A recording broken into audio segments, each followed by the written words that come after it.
डाकिबार कारण झांसी महांती ओरफ राखी महांती नामक जड़े महिला मो नाम एक मिछ धर्षण केस कर मत जेल 167 दिन रखले सत्यासत्य तार अलग कथा से 9/7/2021 मो सहित फेसबुक रे बंधुता सृष्टि कर मो पाखर विभिन्न आड़ देखे टंका नहीं पर मुहूर्त में पुरुष बंधु सहित धरा पड़ी संजय महांती बोली जड़े युवक सहित बेडरूम रे से धरा पड़े शशुर लोक धरले धरला पर से मो पाखर पुणी एक मिछ एफआईआर लेखा करेंगे जो बाबद मुझे पर मुहूर्त में पचार से मत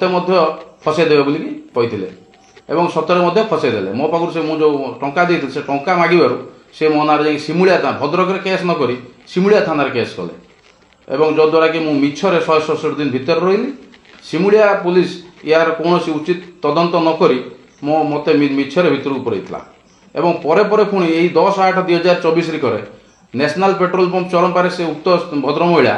मत देखी मत मारिया गुडे रास्तार गुडेले जे बाबद मुझे थाना आउ एक एतला कर बर्तमान से स्त्री लोक नारे 2टी एतला होइछि थाना रे पुलिस तांको बारंबार डकैले पुलिस तांको 2 थर तांको घर को जाइथिले मध्य से पुलिस को धराछुआ दौना पुलिस तांको नोटिस कला पर धरुना तेणु मोर एतिक निवेदन आपण मान थ्रू रे भद्रक पुलिस को से एभलिया नारी को तुरंत अरेस्ट करी ताको जेल को पठा जाओ एवं मो पर 4 लाख टका से नेतिले तादर 70,000 टका से 3 वर्ष भीतर फेरैछन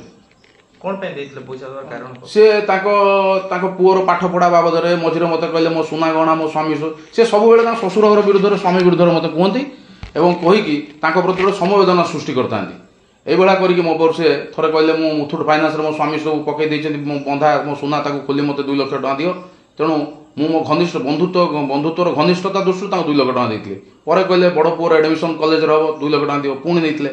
बहुत मागिला पर से पैसा पत्र दे नथले परवर्ती मुहूर्त से घरे आसी थरे 50,000 टका देइथिले आपणकर से 31/1/2023 रे एवं द्वितीय थर 4/7/2023 रे से आउ थरे आनिकी मो घरे ना मो जूनियर जे हमर संदीप रावल मोरी तांकू डकई ता घर पाकर 20,000 टका देले मूलमूली से 70,000 टका मते फेरैछन 4 लाख ए विषय रे आपण केस करछथि आज्ञा थाना रे मु टाउन थाना रे प्रथम केस करथली 20/10/2023 रे पुलिस तांको डकईथिले किंतु से धरा छुआ दे आइलेनी विभिन्न आळ देखाई रहिले किंतु मत कही पुलिस को 8-10 दिन भीतर आसवे कि न आसी सिमुलिया पुलिस को करायत कर 27/10 से मो ना मिछर केस कले धर्षण केस बर्तमान मु न्याय चाहूँगी एवं एतिकी मोर अनुरोध भद्रक पुलिस को एभली नारी को तुरंत गिरफ्त करा जाऊ।